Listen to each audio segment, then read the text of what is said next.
grab yourself a water or wine, whatever you would like to relax and feel fine. And greetings, greetings, earthling. Greetings, earthlings. Welcome back or welcome to my channel. My name is Elle, and I'm here to help you to focus down. Very good. We've got one right here. Focus. I'm here to help. I'm here. Focus here. Very good. And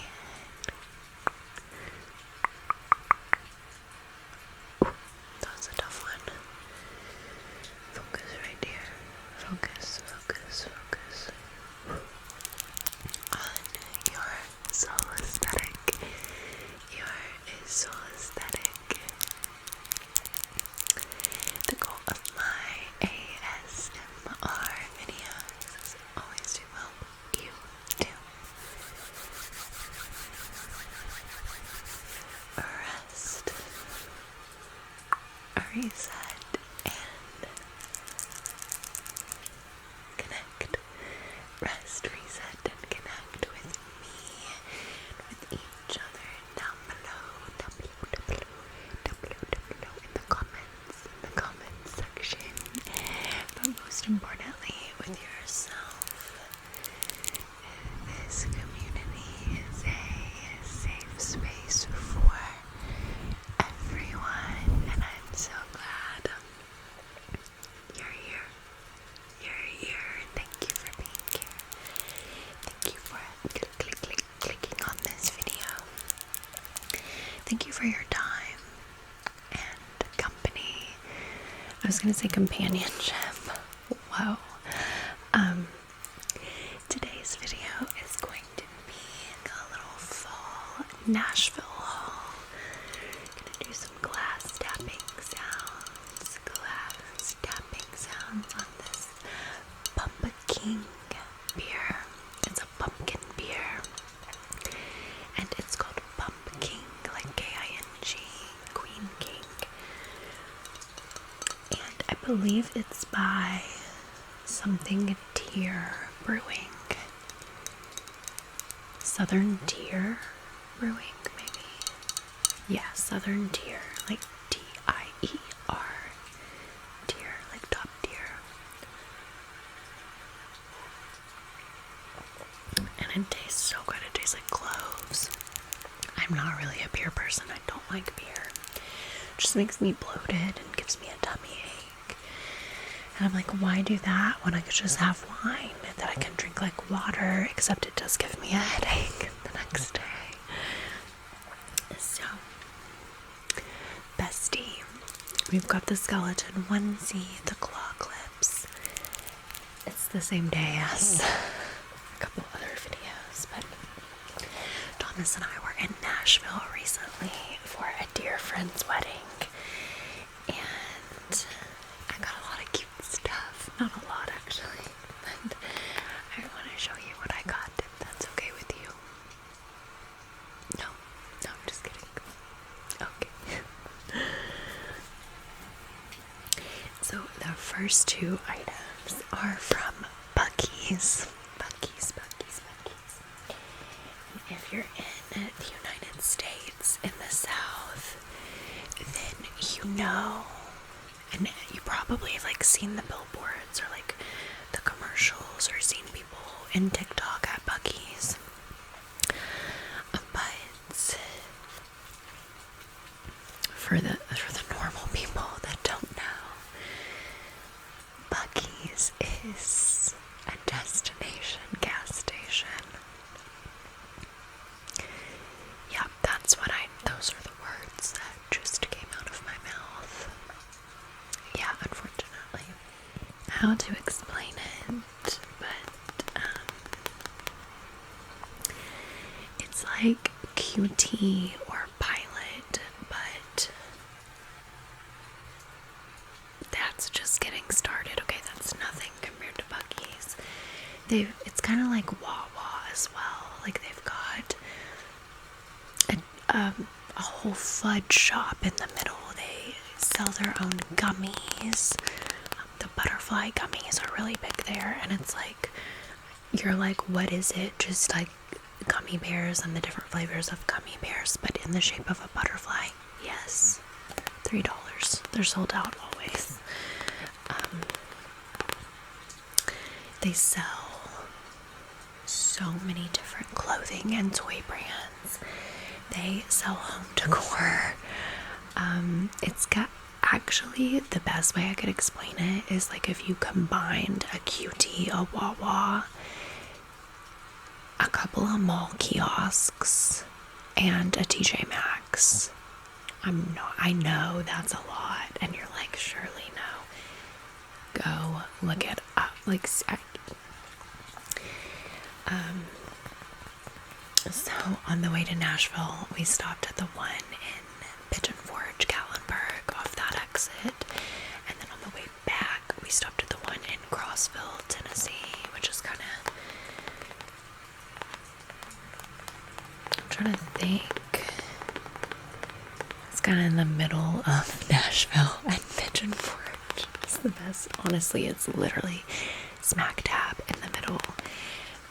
Exit 320 off 40 east-west used to be like my go-to halfway point gas station stop, and now there's a Buc-ee's there, so. But yeah, just to put it this way, the 2 items I snagged because I was very overwhelmed. We were both just incredibly overwhelmed. Again, really the only way to describe it is go look on TikTok. Bucceee, I think. Wait. It's like a beaver is the mascot, red and white and yellow, and a beaver. And it's not spelled B-U-C-K-Y. It's like B-U-C-E-E or B-U-C-C-E-E. I have literally only been those 2 times, and like, will I go back? Sure. I'm a sheep. But I will not be going at like noon on a Friday to the Gatlinburg one. That was stupid. And I will not be, and it's just off the exit, okay? I did not like actually drive into Gatlinburg past Pigeon Forge or go to like Dollywood or anything. Get real. It's literally just off the exit. But it was packed, man. And people are walking around like zombies, like it's Walmart. But they sell like clothing and decor and like plushies that are kind of harder to find. Like you can't as readily get them. And I know because what happened is we got really overwhelmed with the Gatlinburg one off the Pigeon Forge exit, and we just like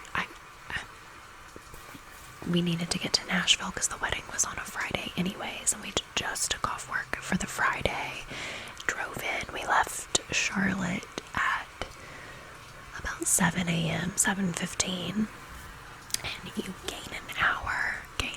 There's a time difference, so it is like you gain an hour. It'll be 2 o'clock for you, and then you'll switch to CST from EST, and instead of going to 3 o'clock, you're like back in the 2 o'clock hour. It's funny, in the 2010s, when I was in college, actually I graduated in 2008, so before that, early 2000s into the 2010s, it would like, maybe phones are different and better now. I don't think I was impacted this time, but it used to like fuck up my text messaging. Like I would like lose text messages to the ether. And yeah, and they would be like all out of order because of the time change. No, I wasn't texting and driving. As a smooth brain, College, absolutely. Yeah, no. Anyways, don't do that. I want to talk about how I am. You'll see, I'll put the blooper at the end of me trying to take a thumbnail, but this little lip-necked motherfucker is on my last nerve. You need to act right for mommy. Yes, you do. I would never treat bees that way, is the funny thing. Honey. I was trying to take a cute thumbnail. Well, that would have been cute. Anyways, let's just do it.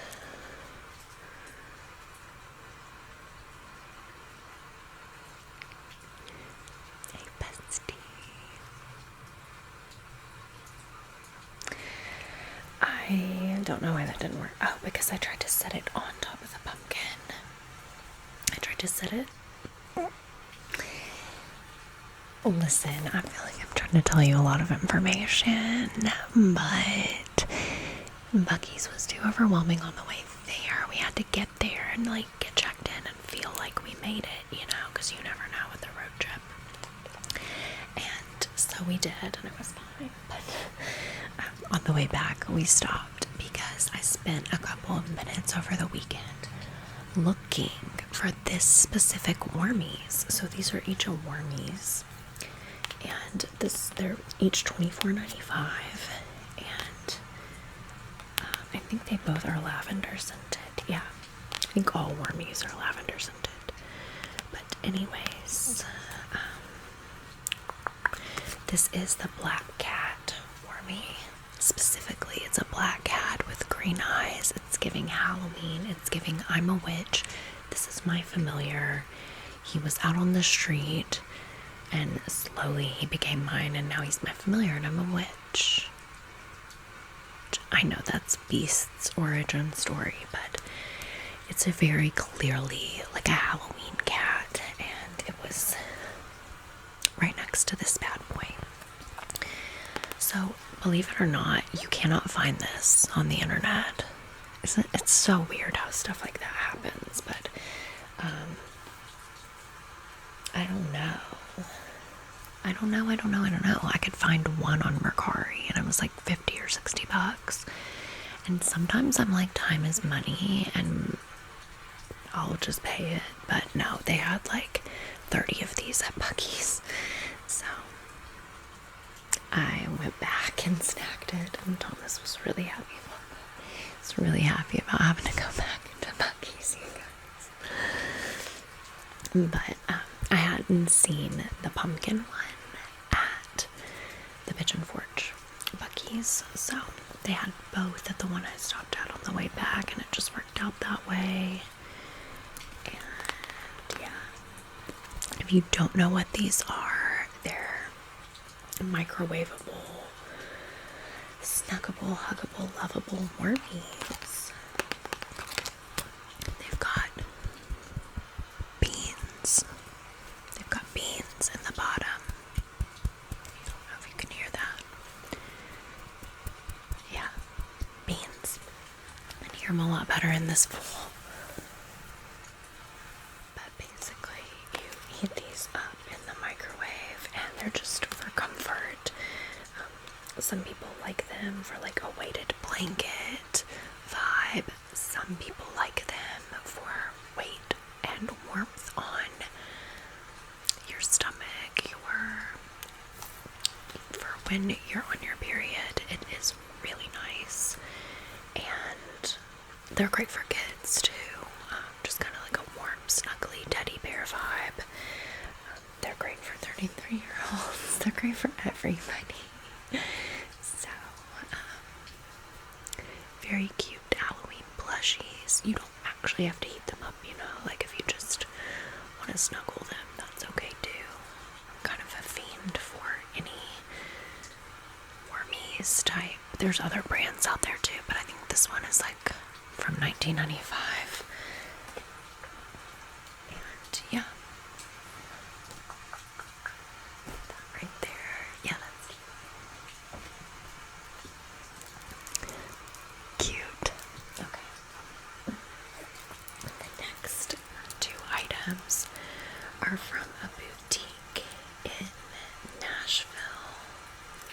boutique in Nashville called Serendipity. Serendipity Boutique. I think it's near the Gulch. And I'm not even sure what brand this is. It's just a fuzzy plush keychain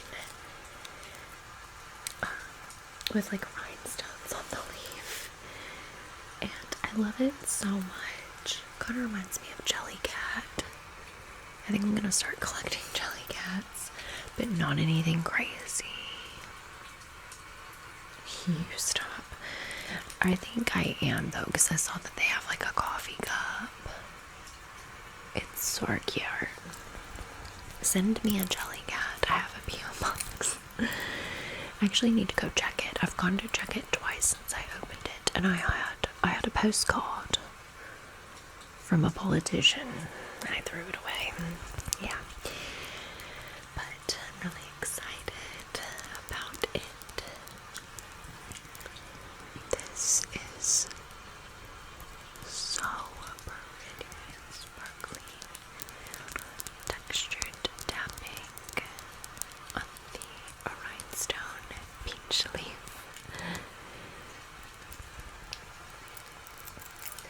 So I thought that was a cute find. It's very me. I know that peaches are Georgia, not Nashville. I just really like peaches. I carry around one on my backside.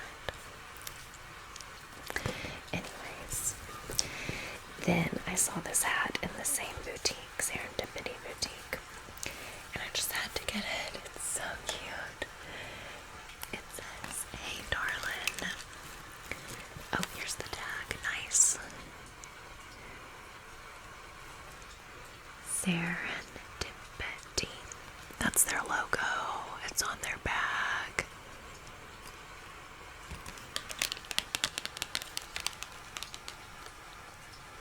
And this was $34 for some reason. But it says Trucker Hats by Maddie. Maybe it's like literally made by someone named Maddie, and that supports them, so that's cool.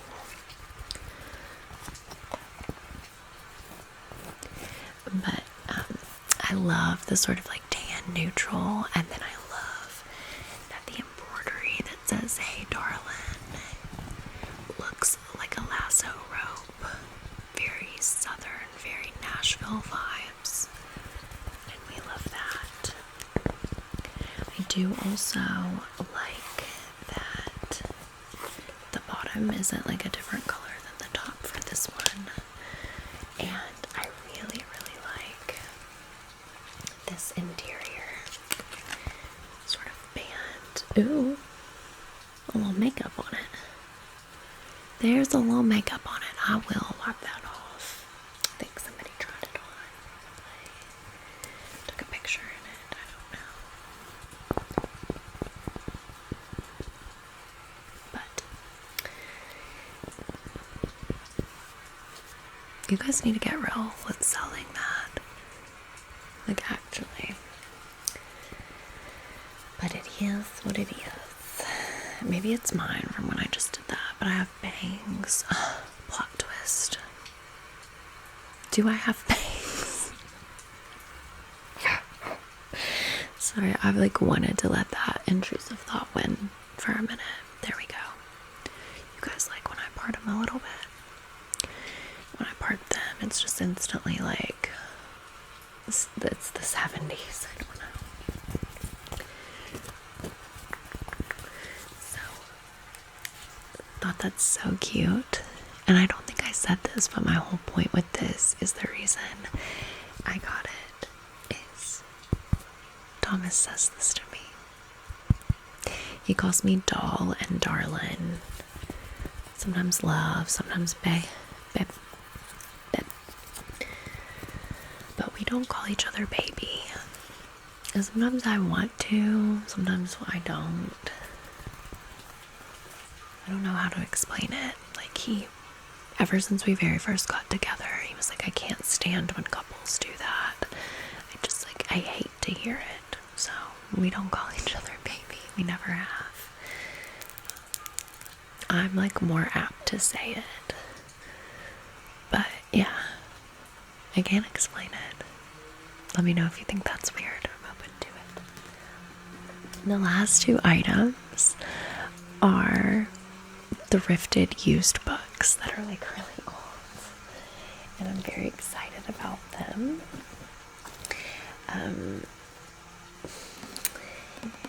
We went into a bookstore near our restaurant we met up with our friends at, because we were there all weekend, not just for the wedding. And this bookstore has been there for years and years, but it's very, very small. And when you walk in, there's like a guy on a laptop, and just like stacks. It's like if it's like, I'm just gonna say it. It's sort of like hoarding vibes, but it's a legitimate business. It's just like there's bookshelves along the wall, and then also like stacks of books, and sometimes they topple if your hip hits them, and like his feet on the floor are on top of piles of paper and books that are for sale. Like, it's overflowing with books. You can barely turn around in it. It's a Nashville treasure, though. And I forgot the name of it, and it doesn't matter anyways. It was, for me, a really cool experience. I love the smell of old books. Thomas wanted to get out of there. He needed to get the fuck out of there, but he was not going to leave me in there either. So I spent like 5 minutes looking at stuff. All this to say, these are such random books for me to get, okay? Like, I didn't get them because it's like my topic of choice or something. It's just like I wanted some old books from the old bookstore in Nashville. And I like things that look old. Like, I like things that look like what my dad's books looked like on his shelf. Then they can be mine now because I have big girl money. But so the first one, this is all I saw. This was the spine. Look at that font. Isn't that cool? Some old school font. And it said The Fisherman's Lady and the Marquis's Secret. And I thought, oh, I gotta see that. And so, also, I thought it was really cool when you open it. The spine is yellowing, the edges are yellowing from age. I thought it was so cool. There's 2 different sticker address thingies in here. Who remembers that? Like, who's, because my mom had those, all of her friends had them. It was what you did, baby. It was just simply and truly what you did. But I think it's so cool because you can tell this one is older than this one. And this one is Mrs. L.W. Walrath, Route 1, Box 226, Manassas, Georgia. And I will be looking that up. I'm psycho. And this is Mrs. Sue Smith, apartment 845, 60 Lester Avenue, Nashville, Tennessee, 37210. So I think that's really cool that this book made it from Mrs. L.W. in Manassas, Georgia, to Mrs. Sue in Nashville, Tennessee, to Mrs. Graham in Charlotte, North Carolina. I just think it's so cool when you purchase, like when you thrift or buy used things. It makes it that much more special because these ladies have definitely read both of these books, and now I will. And who knows who will get it next. You know, this book could, clearly it'll be here long after all of us. But anyways, just look how it's like a 2-in-1 book, 2 different titles. Here's the front, The Fisherman's Lady. I'm assuming this is the lady and this is the fisherman, exactly. And then on the back is the Marquis secret. The Marquis secret. The sequel. Stop, I didn't even notice that. This is why I had to get it.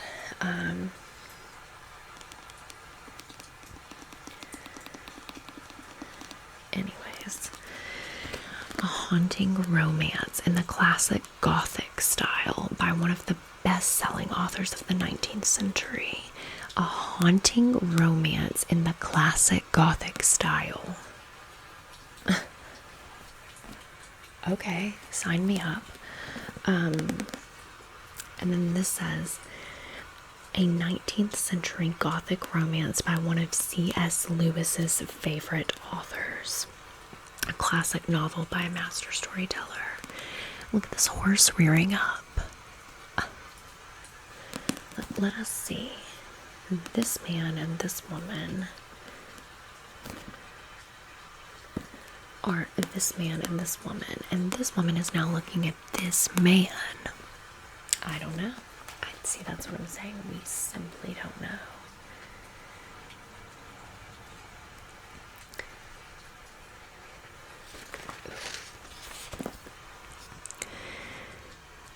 By the time the conversation had reached this point, the lady had gotten her shoes on, had taken up her book from the sand, and was now sitting with it in her lap. No sound had reached them, that of the tide, for the screams of the bagpipes had ceased the moment the swivel was fired. The sun was growing hot, and the sea, though far in the cold north, was gorgeous in purple and green. The glow of a young summer morning pervaded earth and sky and sea, and swelled the heart of the youth as he stood in unconscious bewilderment before the self-possession of the girl. Oh God, here we go. She was younger than he and knew far less that was worth knowing. Yet she had a world of advantage over him, not merely from the effect of her presence on one who had never seen anything so beautiful, but also from the readiness of the surface thought and polish of her speech, which gave her an assurance of superiority over the man she now favored with her passing conversation. As to her personal appearance, the lad might well have taken her for 20, for she looked more like a grown woman than he, strongly built and tall, though he looked like a man. I can't. Of course she's got to be younger than him.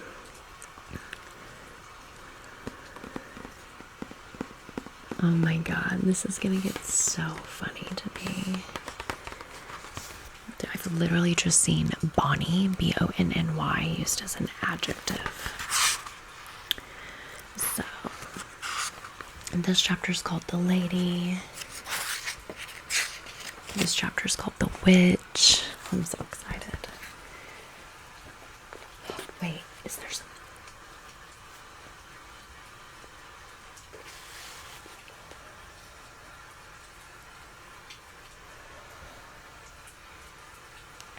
We going to Kroger. We going to... No, it's just a Kroger Plus shopper's card. That's amazing, dudes. We left their Kroger card in here as a bookmark. The iconicity. Why do I just know that was Sue Smith of Nashville? I just know it. Okay, last but not least, I had to get this one because I liked the name and the colors, but I saw that it was in library binding, library plastic, and that just made me so happy. I love when books are in.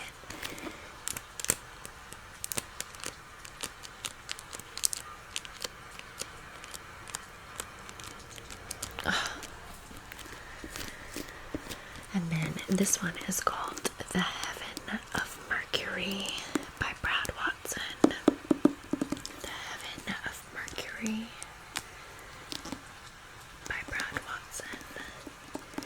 It's a woman wading in the water on the cover. She's in a pink dress. as mythic and miraculous as Faulkner and Marquez, a novel so fine you don't want it to ever end. A sort of a calm wail, each page a deep pleasure, only the Irish geniuses wrote like this. See, it just like, it makes me want to read it so bad.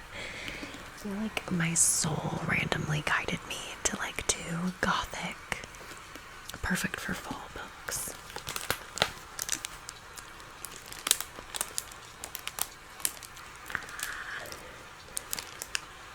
Oh my goodness. What?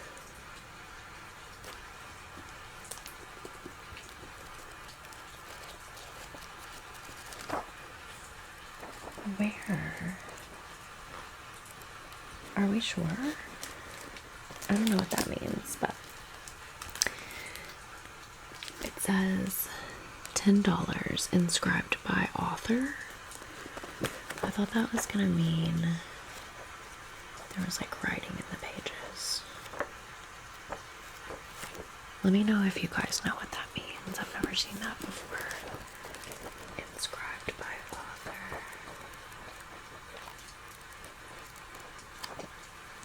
Here's the author, Brad Watson. He's Irish. I'm sorry. Okay. Seamless, superb Southern storytelling is alive and well. Okay. Finis Bates has loved chatty, elegant Bertie Wells ever since he saw her cartwheel naked through the woods near the backwater town of Mercury, Mississippi in 1917. I feel like pretty much anybody would be in love with us if they saw us do that, bestie. What, like it's hard? Okay.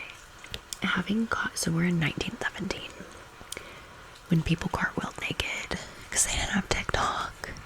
I'm not saying to watch, they just like didn't have the fear that you were watching them. Like Finis.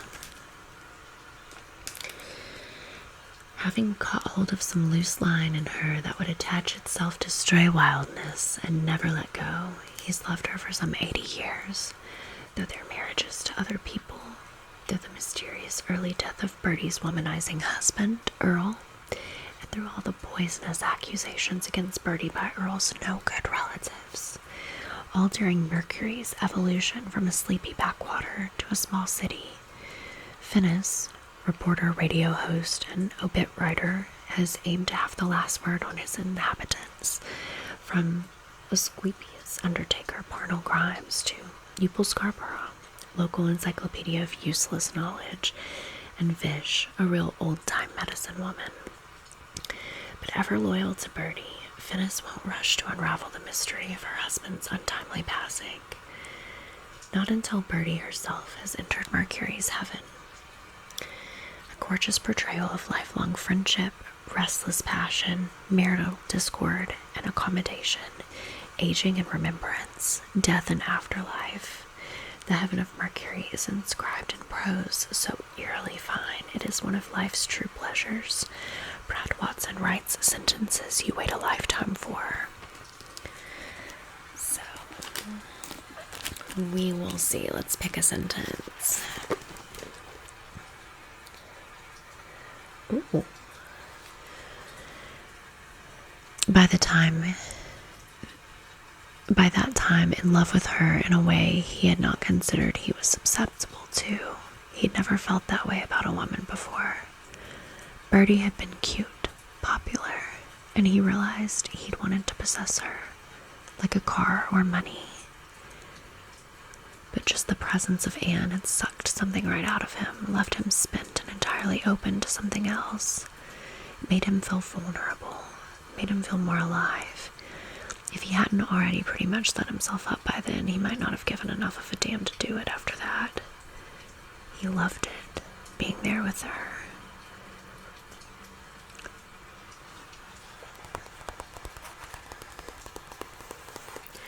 She looked at him now with those eyes, and a salty gust from off the sound seemed to nudge him toward her, and she said, "Come here," and he did.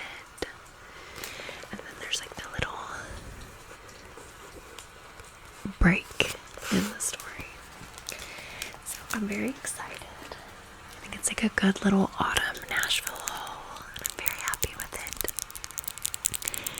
Hope you enjoyed these items and the